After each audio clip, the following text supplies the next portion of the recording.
Hello, welcome back to Straightforward, Levant TV's political talk show. This week marks 10 years since the 7/7 bombings, which saw 52 people killed on London's tube and bus network. July the 7th, 2005 started off as a day of celebration, where London had just won its bid to host the 2012 Olympics, using Britain's celebrated multicultural society as its biggest draw. But it took only 4 young Al-Qaeda suicide bombers, Mohammed Siddiq Khan, Shehzad Tanweer, Hasib Hussain and Jermaine Lindsay, only 4 soon brought the nation to a stop. Today, in the streets of Britain, thousands of them march freely, calling for jihad. The Islamic State flag has been flown on estates in East London last summer, and this week a father and daughter walks blatantly with their ISIS flag around the Houses of Parliament in Westminster. How did this affect Britain's stance on radical Islam? How did the Muslim community develop since the attacks? What is Britain's security like now that jihadi Muslims, supposedly British, are returning from Syria with the potential to initiate terror here on UK soil? And 10 years later, what did Britain learn from the tragedy? Let me first mention that today also marks a complete underground transport strike in London, which has caused a rather more peaceful type of havoc in the city. Hence, I will not be hosting any guests in the studio, but will be hosting them via Skype or the telephone. But before we get into welcoming our guests today, let's have a look at this brief no-comment report on the 7/7 terror attacks. Underground network has been closed after an explosion at Aldgate Underground Station in the east of the city. King's Cross and Liverpool Street have been evacuated.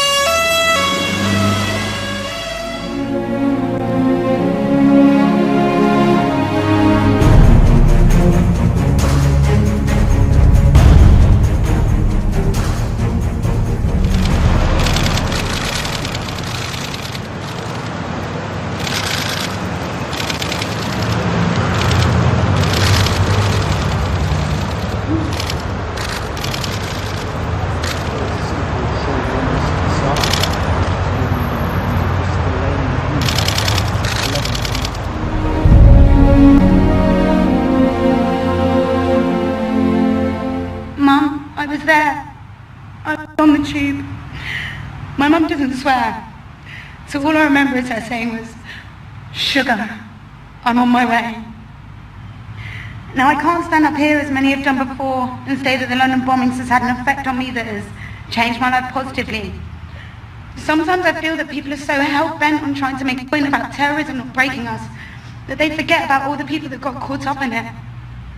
Not for my sake, but for those who were killed on that day and their families. They're the people we're here today to remember. May we never forget.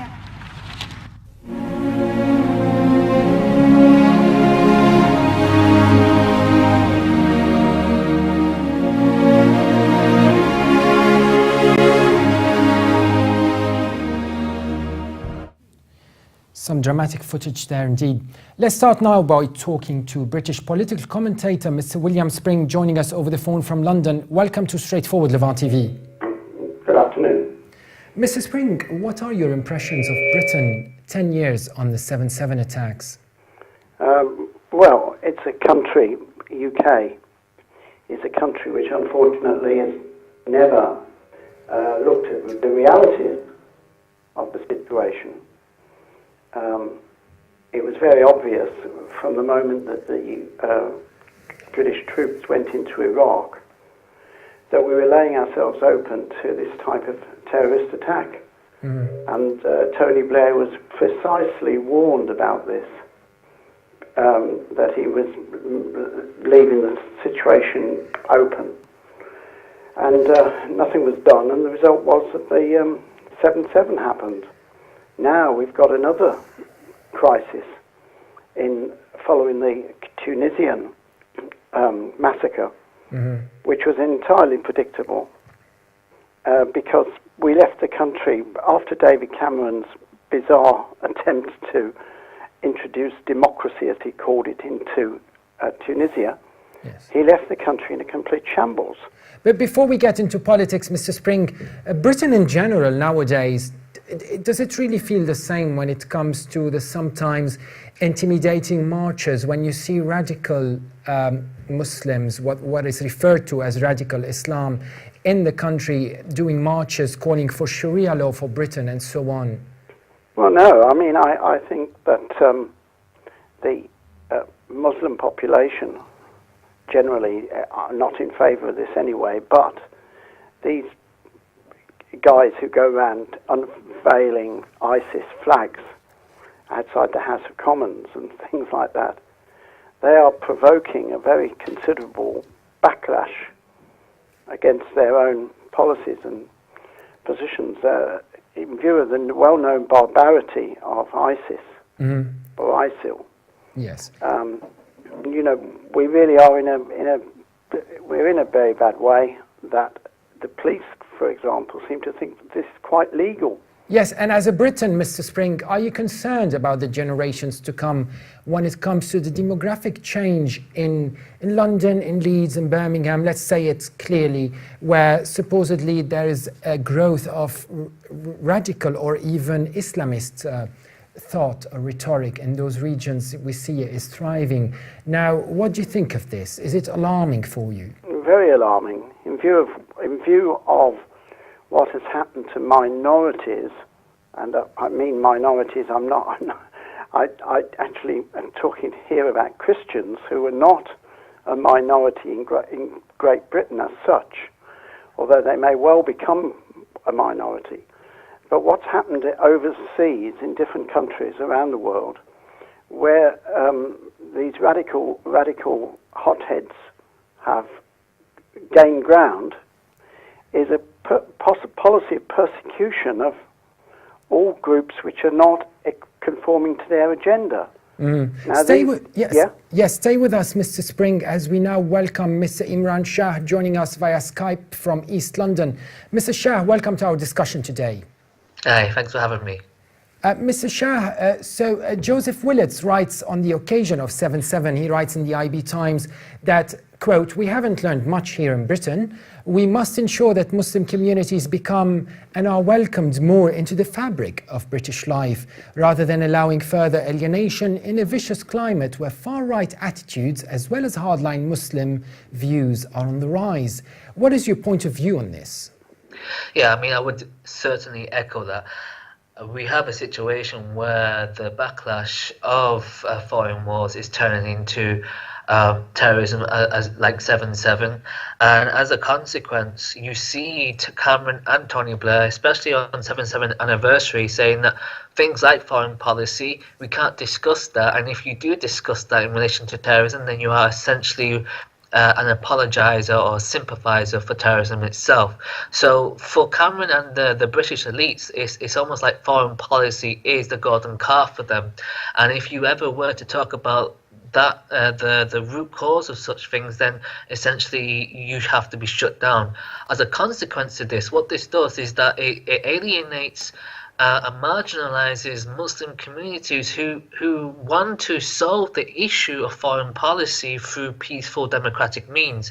And when you see the demonization of Muslim activists such as Mozambique, who consistently harassed and persecuted by the security services, never been charged on any grounds whatsoever, when you see stuff like that happening, then especially with the youth, you have a situation where, you know, you have a situation where the country is saying two things. One, I can't make peaceful change for the issues that I'm angry about, and two is that you're actually demonizing me as a Muslim. You're making me feel unwelcome here. You're creating and legislating policies and issues that make me more unequal in the state.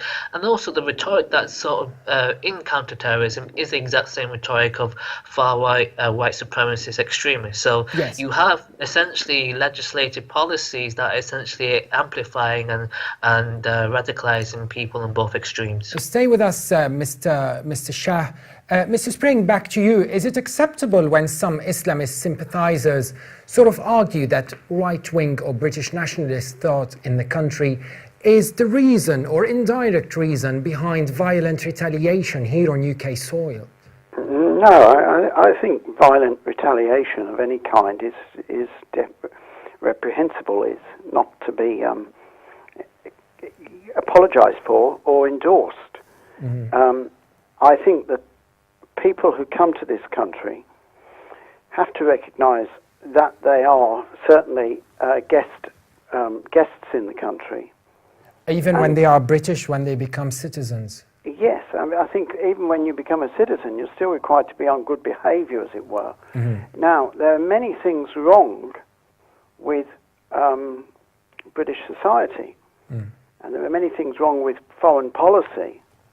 And it is frustrating that when people try to protest peacefully, the government, or the regime, I'd prefer to call it, takes not the slightest amount of notice. So I can understand people getting very angry, upset, and thinking that violence will be a shortcut to getting their way. But of course it won't. All it will do is encourage their opponents. Yes.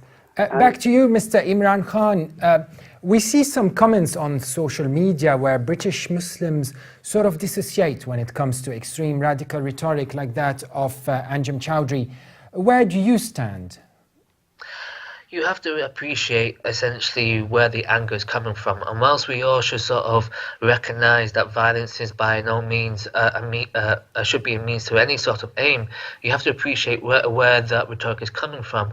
And you know, the power of extremist preachers would be absolutely nullified if the government was able to engage with Muslims, especially on issues of foreign policy, because then we can actually look at our foreign policy, enact ethical ways in which we can engage around the world, instead of selling arms to dictators who occupy Muslim countries that also get the political support from many Western countries, including Britain. You know, Sisi was invited to Britain only a few weeks ago.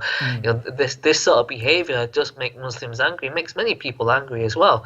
Yeah, but angry, see, angry is something, and retaliation is something else. Taking to the street, calling for Sharia law in Britain, and calling for a caliphate.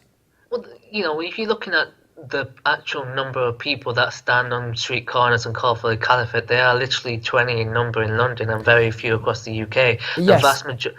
So, you know, there are hundreds, if not, there's definitely thousands of white supremacists going up and down the country in coaches saying that we need to chuck the Muslims outside of the UK or kill them all. That's a real prospect. That's far more of an issue than we have with Islamic extremism. But then, Mr. Shah, only 4 on 7/7/2005, only 4 very young men caused the nation to stop at that moment when they bombed the underground and the bus networks. Yeah, and definitely, and that has to be taken into account. But let's not forget that the reason why this is happening is essentially a blowback from the foreign wars. Do you condemn the acts, Mr. Shah? Just let's be clear. I shouldn't need to condemn to try and explain what I'm saying. I mean, condoning doesn't do anything. All it does is appease an emotional response. If we really, and it doesn't actually have any pragmatic value in condemning. So, you know, I'm sick and tired of condemning simply because it doesn't actually add to any value whatsoever. In fact, it's used as a weapon against the Muslim community to say that this is your problem, when it's not. It's the government's problem. Stay with us, Mr. Shah. Mr. Spring, what's your final say? Basically, I think the policies of the government on foreign policy have been disgraceful. We should all condemn Tony Blair and his successors for their creation. What about the terrorists who caused the havoc? That's equally to be condemned. I mean, whether we're killing people in Baghdad or terrorists are killing people in London, it seems to me the same sort of equation. But Baghdad is a state of war, Mr. Spring. Just to clarify, Baghdad wouldn't be considered as a state of war while bombing the tubes or the bus network in where there's no war here in Britain. That's terrorism. Well, no, it was a war in Baghdad, in Iraq, and in Libya. It was an act of war by the British government on sovereign states without any reference to the United Nations, totally illegal. And this is what the government now wants to do again in Syria, having been voted down once in the House of Commons. Mr. William Spring, writer and political commentator, sorry, we'll have to leave it there due to time constraints, joined us over the phone from London. Thank you very much for being on the show. Thank you. And now we are joined by the Reverend Jesse Lee Peterson, joining us from Los Angeles in California. Welcome to our discussion today. Thank you for having me. I appreciate it. Thank you. Now, 10 years on the terror attacks in London, what are your impressions about what you consider, I guess, a lot of tolerance towards extreme rhetoric in the West? Political correctness gone wild, a great attempt to appease the enemies, which is our enemies, which is only bringing out the worst in them. Anytime you don't deal with your enemies straight up, with authority and power, you empower them to overtake you eventually, and that is what's happening, and I'm very concerned about it. Yes, and do you think what's happening here in the streets of London is acceptable when it comes to promoting a caliphate in the West, in Europe in general, and London particularly? People are carrying the ISIS flag near the Houses of Parliament. Would this be acceptable in the United States? You know, at one point I would have said no. This would not be acceptable, and by the people, no, it would not be acceptable. But by our president, Barack Obama, who has demonstrated and is demonstrating that he will do nothing to protect the American citizens, but he is seemed to be supporting our enemies. And I think if that should come about in this country, it would be because he would allow it in order to appease our enemies, somehow or another thinking that they won't hurt us if we go along with them. So it is possible under Barack Obama. And Reverend Peterson, you mentioned enemies. Are you talking here about radical Muslims?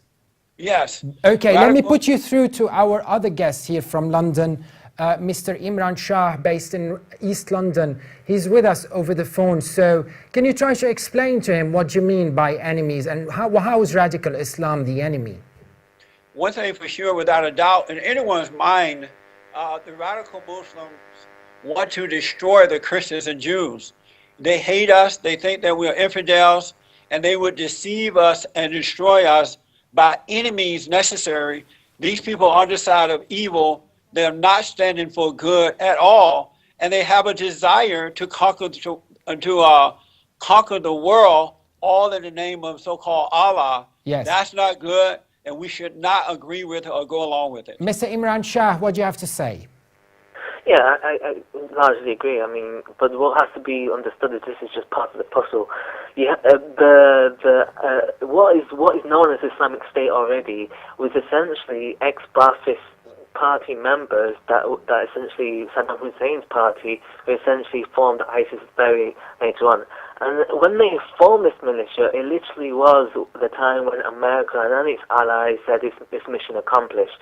And we have to also understand as well that during the occupation of Iraq, General Petraeus, and this has been exposed by the Channel 4 and various other sort of channels, that General Petraeus actually engineered a situation where it caused hyper-sectarianism. So what you have as a result, you have American foreign policy, which is not just simply trying to dominate, but also create situations in which causes chaos for decades, and if not centuries later on. And that's exactly what we see from the British Empire during Sykes-Picot as well. What about the infidel notion that Reverend Peterson mentioned? I've not hosted any sort of extreme or maybe radical scholar, Muslim scholar, who didn't say that in Islam there's no such thing as ethnic or white or black or whatever. There's Muslim or kafir, which means infidel. So do you differ with people who say that? No, I mean, Gaffer means non-believer, and that's what people generally use that for as just simply as a way to. But we believe in God. I'm not Muslim, and I believe in God as well. So why would you consider me? Essentially, it means someone who doesn't believe in Islam. That's cool. But what extremist people tend to do is use that as a form of a derogatory word, and that's how they sort of use it. The issue of infidel and sort of general religious zealotness is that is essentially it's used by all sorts of religious zealots to essentially say that they're more superior than those other religious people over there. And this is despite those very same religions saying, no, actually you're all equal under God. And there is no issue here. We know that there are extremists as well as white supremacists who are evangelicals in America as well. We know that there are extremist Zionists in Israel and elsewhere in the world. But speaking of extremism, back to you, Reverend Peterson. Mr. Shah mentioned that he links things a little bit to foreign policy, be it in Iraq or other countries in the Middle East. Now, obviously, for example, Palestine is considered as an occupied territory in the Middle East. Yet here in Britain, for example, we see activism and lobbying going on in a peaceful manner. Yet at the same time, when it comes to like what Mr. Shah just said, in the Middle East, in the Arab part of the Middle East, the Asian ethnic community, Muslim community in England is not happy with it, then they sort of justify violence and retaliation by the use of violence, be it on UK soil or otherwise. So do you think that lobbying would be a more successful solution? No, these people don't want peace. The radical Islam is not for peace. They're for conquering. And you can't lobby your enemy. You have to destroy your enemies. And unless you destroy them, they will destroy you. And if you notice, all across the different parts of the country today, they are destroying. They're not trying to make peace with anyone. They are recruiting. And I don't care what anyone says, they do see us as infidels. They do see the Jews as infidels, and they see Israel as a small Satan and America as the big Satan. And their whole mission, their entire mission, is to conquer both.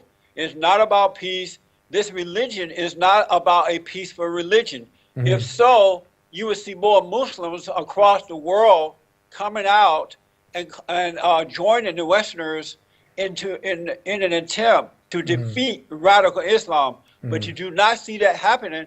And until we see that happening, we have to assume that they're supporting the ideas of radical Islam. Maybe they're not as evil, but there are aspects of radical Islam that these people are supporting. Reverend Jesse Lee Peterson, thank you very much for joining us, founder and president of bondaction.org. Thank you very much. Nice talking to you. Thank you for having me. Thank you. Back to you, Mr. Shah. What do you have to say about those sort of harsh comments, I must say?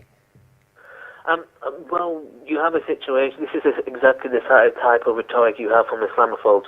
You say they actually don't acknowledge in any way that how foreign wars are connected to the general sort of demise of and destroying of states, which they certainly fund. Like we know that America did fund the al-Nusra Front in Syria, and we also know that the CIA through the Libyan embassy also funded Boko Haram. So at least in the very initial stages. So you have this sort of two-sided, two-faced sort of scenario where they blame the sort of the people that they oppress on some sort of ideology, but then themselves in a pragmatic scenario, they actually help engineer the situation. So when Islamophobes essentially say that, well, the onus is on Muslims, well, no, actually it's not, because the vast majority of Muslims just want to get on with their lives in a very peaceful state. We also have on an almost daily basis in the UK that, they do condemn, they do apologise, but still this onus is still put on the Muslims that you have to take more ownership. What is it that can normal people do that whole nations and states actually do around the world and also in the country? There's a complete disparity, and it's hypocrisy, really. And now we are joined by Paul Perrin, British political activist and commentator, talking to us from Brighton. Welcome to Straightforward Levant TV. Hello there, nice to be here. Mr. Perrin, what has changed 10 years after 7/7 terror attacks in Britain? What has changed since then?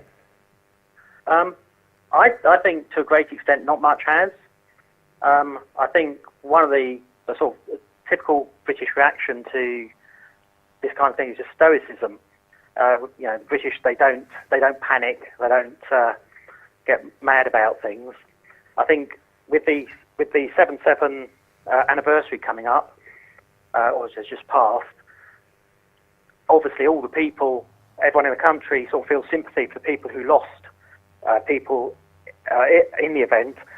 But overall, as far as the actual cause of the terrorists, I think really that's pretty relevant to everyone.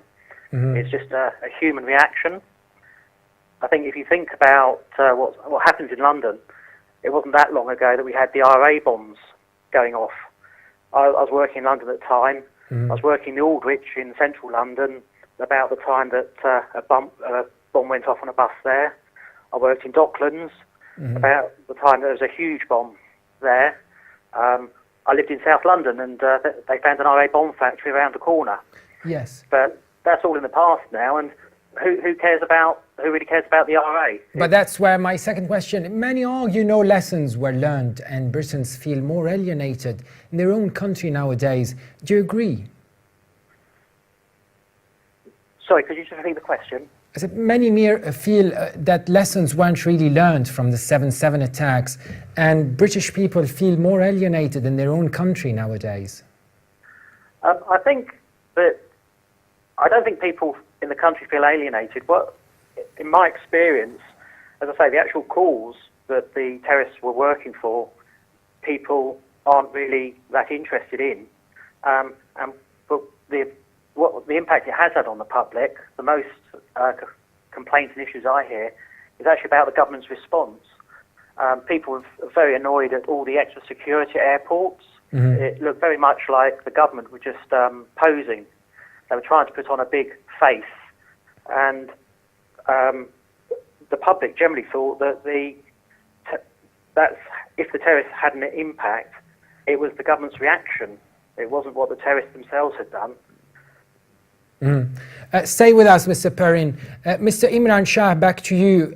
Do you think that the marches in London, the marches calling for Sharia law and all that sort of rhetoric, does it not intimidate the local British community? It only intimidates them when essentially that the press in the UK and the likes of white supremacist groups amplify their voice for their own means. Really, these people have really got no attention before newspapers started to become much more agenda focused in terms of trying to amplify the extremist voice. So the likes of the Daily Mail, the likes of the Express, very sensationalist newspapers, really nobody cared about them. Nobody cared about them in the 90s. Muslim communities largely didn't know about them or cared about them, and neither did the non-Muslim wider public as well. So it's really just trying to fearmonger, amplify these people, and also at the same time sideline mainstream Muslim voices, especially those who do have political concerns about rising Islamophobia and foreign policy, so that it creates a sort of like a stage, sort of like it is either our government people that are essentially supporting our counter-terrorism or extremists like Anjem Choudhury who oppose it. And the but do you condemn what he calls for, Anjem Choudhury? Well, I don't like the guy. I don't like what he says. I don't see the point of condemning him, because that doesn't do anything at all. But why he does represent a huge share of the Muslim. No, he doesn't. He just. If you look at the marches that he leads in Luton and elsewhere in central London, like I said, I mean, it takes only a little group to cause so much havoc. Yeah, and that's what they are, a very little group. Like I said, it is the likes of the Sun, the Daily Mail, right-wing papers who essentially amplify their voice. And at the same time, you don't see the vast majority of Muslims doing helping out food bank. You don't see the mosques in the UK helping with charity drive. You don't see all the sort of good news that British Muslims actually do. The only time you do see it is in local community papers, but you don't see it in the national press at all. And that's the thing. You have a situation, probably the reason why that sort of highlights your question. It seems like Anjem Choudhury and the likes have a big following. They don't really, and the marginalisation of the mainstream Muslim voice essentially adds to that atmosphere of fear and ignorance. Where do you differ, Mr. Shah, when it comes to those marches and their aims? Basically, do you call for Sharia in the UK? No, I don't particularly. Not even for the Muslim community. Well, I mean, because the way in Britain works, you are allowed, just like the Jewish community, to have your own rights of religious expression. So there isn't an issue in terms of being able to practice your faith in the guidelines that you need to. There isn't any No, issue at all. practicing, I'm not talking about practicing faith, of course, but when it comes to Sharia courts, for example, and their stance on women's rights, for example. Now here in the UK, obviously it's a multicultural fabric, but should women be part of the compromise here, for example? Well, that's entirely up to them. I mean, On UK soil, it's up to who? Well, let me answer the question. So you have a situation where Sharia courts, just like Jewish courts, are entirely voluntary. You also have a situation where they are entirely under the pin of UK sovereign law. But also at the same time, there is that perception that women lose out in these Sharia courts. Actually, it's a lot easier for them. I'm talking from feedback from personal. Muslim women of mine, and also they get more gains from it because there is always an onus from the husband to always provide for the children or for them afterwards. But you can also have another wife, so obviously that sort of could encourage a little bit of polygamy there in Britain. So I don't know, where's the thin line there? Would you define it? Well, you have to also work within the lines of the UK law. So, you also have to respect that. But the issue that they are somehow sort of imposing Sharia law or by supporting them is somehow imposing Sharia law. It's synonymous to saying by supporting the Jewish religious councils is by trying to say that these courts are there to impose Jewish law. It's absurd. And the reason why we don't hear of Jewish of course is because it's anti-Semitic in the same way that the reason that issue is Islamophobic. Thank you very much, Mr. Imran Shah. Nice talking to you. You joined us from East London today. Thank you. Back to you, back to you in Brighton, Ms. Perrin. How can we link this to the European stance in general when it comes to its tolerance to radical Islam, and has this affected Britain eventually? I think here in the UK we don't actually have that clearer picture of what's happening in Europe. We are a bit detached from the sort of EU, and our papers don't really cover European issues much. Where we get most of our information from is actually generally from the internet. As far as sort of Islam in Europe, I mean the most worrying thing I've heard about is actually the rape rate in Sweden, where apparently, according to some sites, up to 68 or 70% of rapes in Sweden are by migrants. Now, I've tried to substantiate these figures, to actually look into it, and there are quite a few sites, and admittedly some of them are sort of far right, but you have to go to research where the information is, who are pushing this figure. But looking for the other side of the argument, all I can find is people who haven't actually got any different figures. They just say that the figures that are given, this 68, 70, are being used incorrectly. But they don't actually offer any alternative. I found on the BBC website, because Julian Assange, he was accused of rape, or in fact, it wasn't rape. It's a sexual offence that they want to question him over. So he hasn't actually been arrested or charged, etc. But one thing that did come out of it is the very high rate of reported rapes in Sweden. And what the BBC, when they noticed this figure was high and it was being questioned, the BBC did do a piece on it, but they didn't actually look at how many rapes there were and who they were by. They, again, just looked at the statistic and said, this statistic that's being used shouldn't be used in this way. So there's still no figure for whether migrants in Sweden are a huge problem. That could be perhaps the BBC's sometimes excessive political correctness. My next question, while Britain is at higher security threat today than it was in 2005, some suggest that we need to inspire Muslims who feel alienated in the UK so that they develop a sense of belonging to Britain. But do you think it shouldn't be the other way around?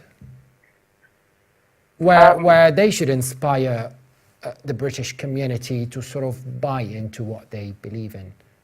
Well, I think what's happened to in the views of lots of people in the UK is years ago we were sold this idea of multiculturalism being a wonderful way of things working, but all we seem to have ended up is with individual areas, cities and towns being taken over by different communities. So there is no integration, and I think really what people are starting to think now is we've had that experiment and it hasn't worked. Yes, Mr. Perrin, I had just addressed Mr. Shah previously and Reverend Jesse Lee Peterson, who was with us from Los Angeles. We spoke about the way they retaliate or the way they react to, say, foreign policy in Iraq and Syria and so on. Now, for example, Palestine is considered an occupied state, and yet what we see here in Britain is lobbying, a bit of demonstrations and things. They don't call for Sharia law in the UK. They don't call for a caliphate in the UK. They don't go around and cause terror threats or any sort of intimidation. Now, what do you have to say about, for example, let's say clearly the ethnic minorities in the UK, the Asian Muslim ethnic minorities, who believe that just because a Muslim was oppressed from an Israeli in the Middle East or any other side in the Middle East, then they have the right to justify terror acts here in England? I don't think there's any British people who would actually see that any terrorist act in the UK is justified. What we do have in the UK is there's quite a strong far left movement who basically like to jump on any bandwagon that's going, and they'll, if there's an issue, they'll adopt it. We get quite a few issues from the States. I mean, in America, you've got the black and white racism problems. They don't actually exist in the UK, but lots of people at universities, they, particularly the left-wing oriented students, they see what's going on over there, and they just adopt American issues lock, stock and barrel. So again, with the Palestinian and Israeli issue, there's people who are just jumping on that because that's something that separates the left and the right. I mean, as to the rights and the wrongs,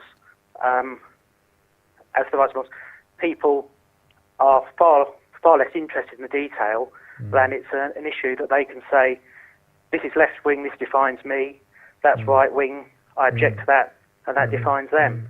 Very interesting. Mr. Paul Perrin, British political activist and commentator, spoke to us from Brighton. Thank you very much for your contribution today. Thank you. And now we are joined by writer and political analyst Anthony Sykes. Welcome to our discussion.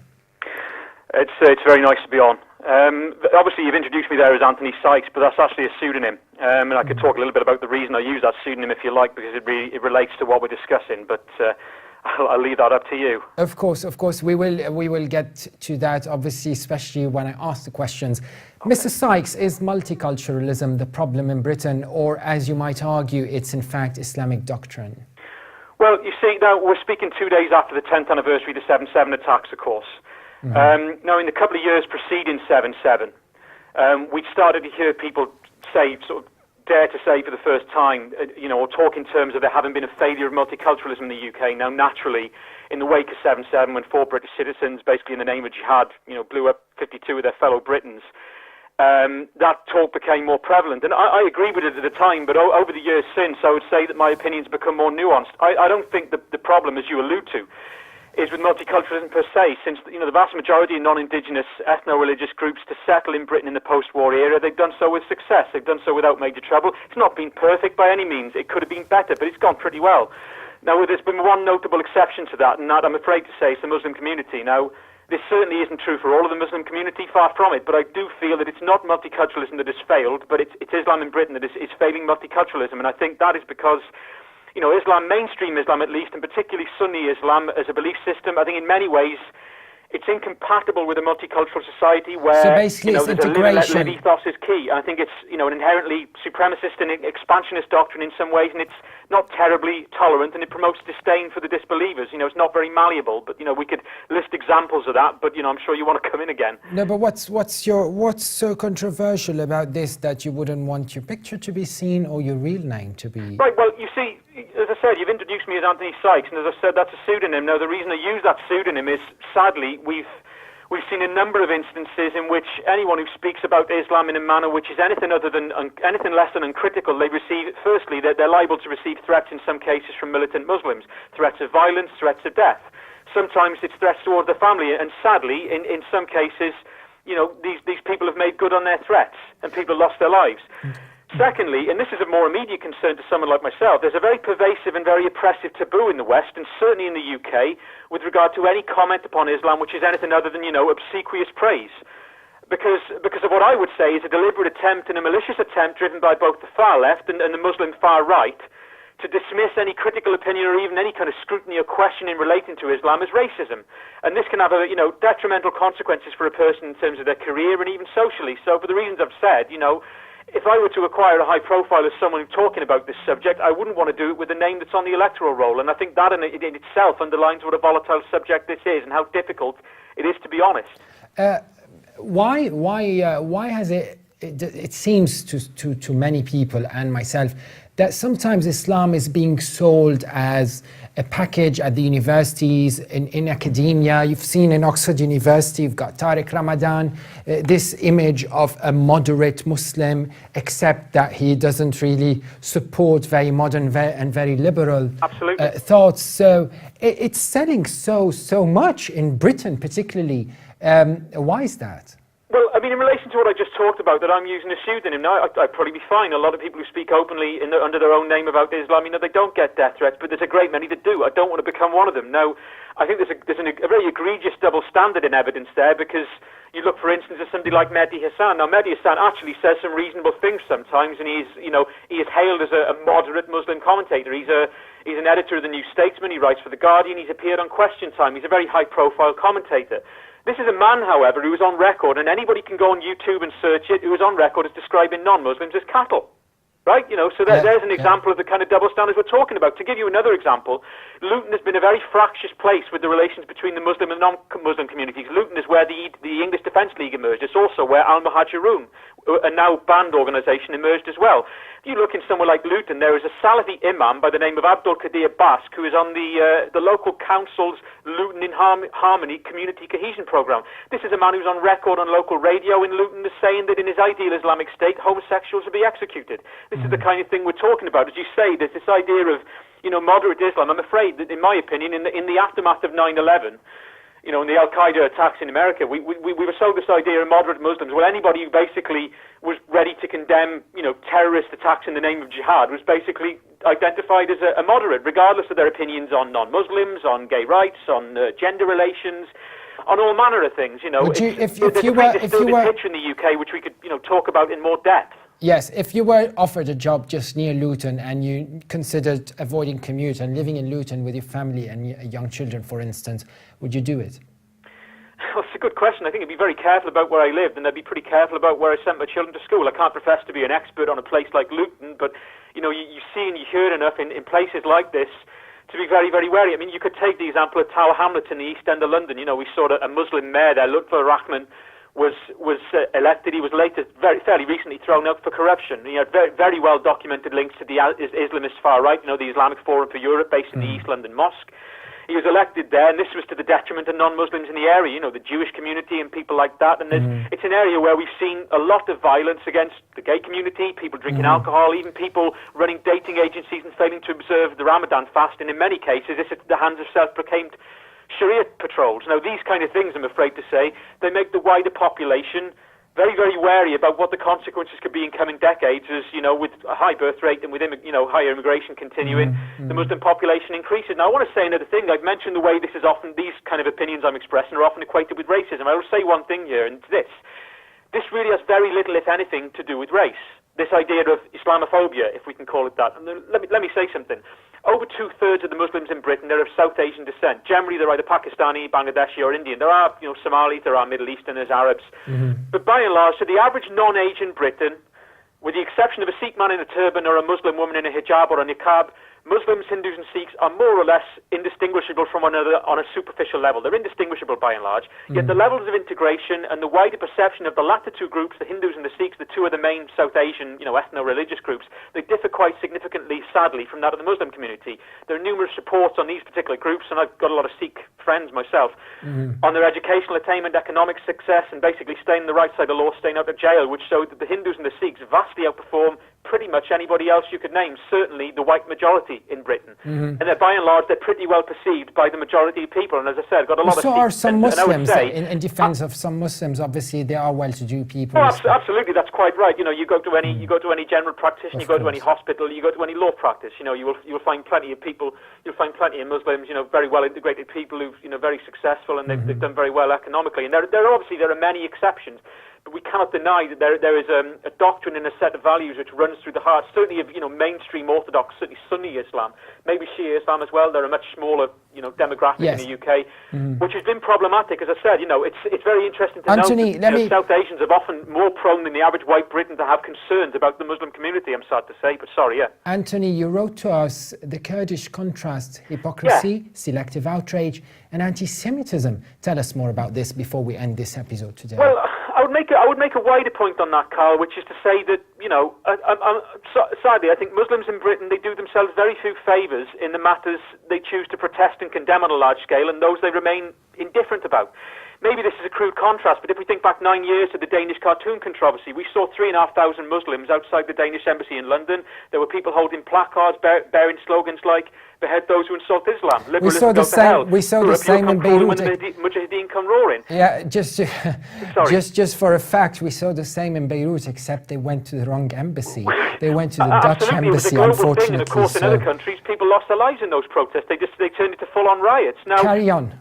Yeah, and of course, we saw this earlier this year as well. We saw over 1,000 Muslims trampled all over the biggest war memorial in Britain, in the Cenotaph in the centre of London, in protest against the Charlie Hebdo cartoons. Now, it's very interesting to note, this was a month after the people responsible for those cartoons had been mown down in a hail of bullets in Paris by Al-Qaeda gunmen. So they weren't just protesting the cartoons, they were protesting a month after those who'd drawn the cartoons and published them had been killed.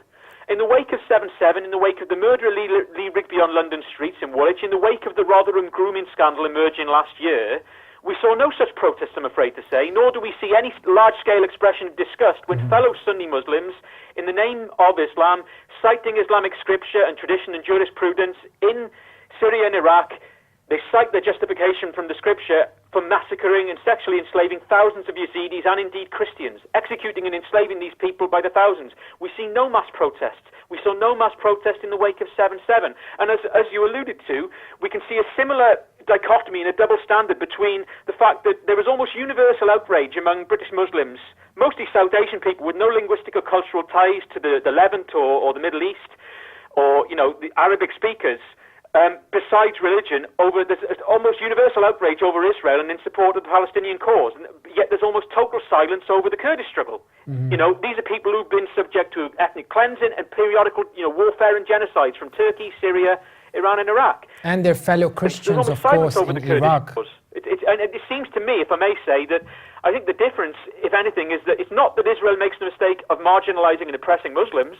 It's that it does so whilst being a Jewish state, because the Kurds, like the Palestinians, are predominantly Sunni Muslim people who are, stateless and oppressed. Thank you very much. Anthony Sykes joined us from London. Thank you very much for your contribution. It's a pleasure to talk to you. As this rather sensitive discussion comes to an end, we do hope incitement of violence comes to an end too, here in Britain and the rest of the world. I'd like to thank all our guest speakers who joined us today, Mr. William Spring Imran Shah from East London, and Reverend Jesse Lee Peterson from Los Angeles, Paul Perrin from Brighton, and Mr. Anthony Sykes from London. Stay tuned to Levant TV for more hopefully interesting discussions. Thanks for watching, and bye for now.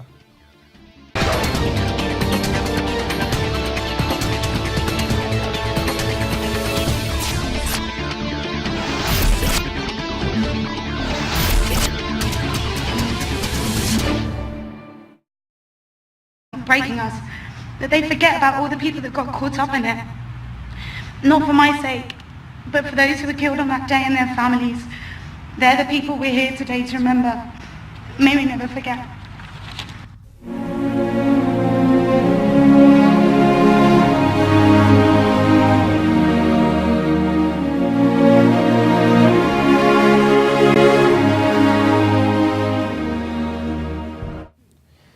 some dramatic footage there indeed. Let's start now by talking to British political commentator Mr William Spring, joining us over the phone from London. Welcome to Straightforward Levant TV. Good afternoon. Mr Spring, what are your impressions of Britain 10 years on the 7/7 attacks? Well, it's a country, UK, is a country which unfortunately has never looked at the realities of the situation. It was very obvious from the moment that the British troops went into Iraq that we were laying ourselves open to this type of terrorist attack. And Tony Blair was precisely warned about this, that he was leaving the situation open. And nothing was done, and the result was that the 7/7 happened. Now we've got another crisis following the Tunisian massacre, which was entirely predictable because very alarming in view of what has happened to minorities, and I mean minorities. I actually am talking here about Christians who are not a minority in Great Britain as such, although they may well become a minority.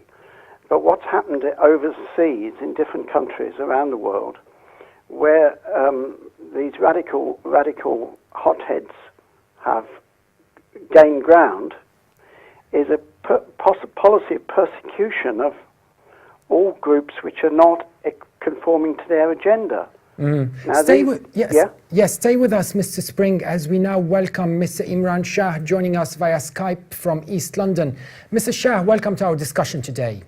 Hi, thanks for having me. Mr Shah, Joseph Willits writes on the occasion of 7/7, he writes in the IB Times that, quote, "We haven't learned much here in Britain. We must ensure that Muslim communities become and are welcomed more into the fabric of British life, rather than allowing further alienation in a vicious climate where far-right attitudes as well as hardline Muslim views are on the rise." What is your point of view on this? Yeah, I mean, I would certainly echo that. We have a situation where the backlash of foreign wars is turning into terrorism, as like 7/7, and as a consequence, you see Cameron and Tony Blair, especially on 7/7 anniversary, saying that things like foreign policy we can't discuss.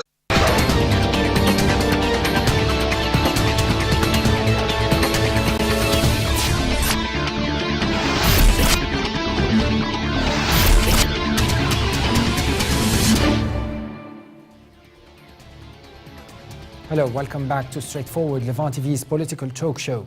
This week marks 10 years since the 7/7 bombings, which saw 52 people killed on London's tube and bus network. July the 7th, 2005 started off as a day of celebration, where London had just won its bid to host the 2012 Olympics, using Britain's celebrated multicultural society as its biggest draw.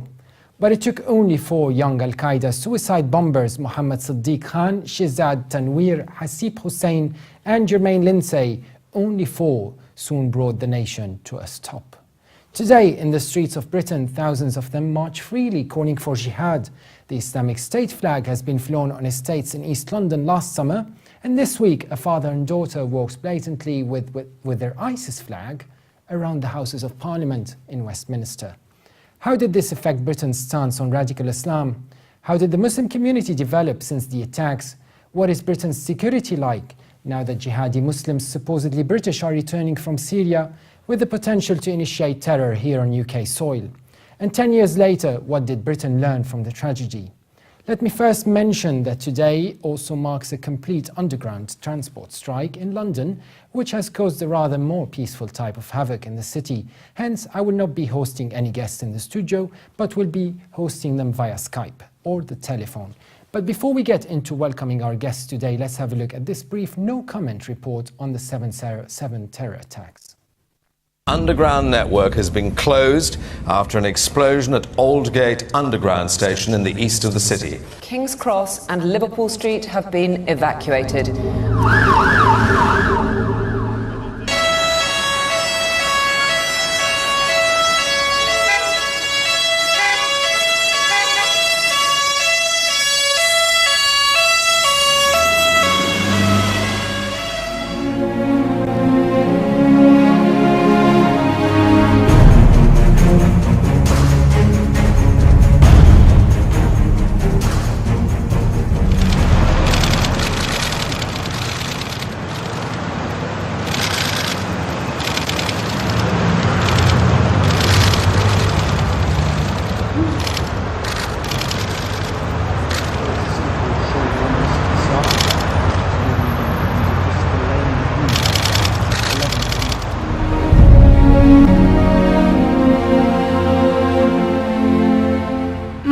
I was there.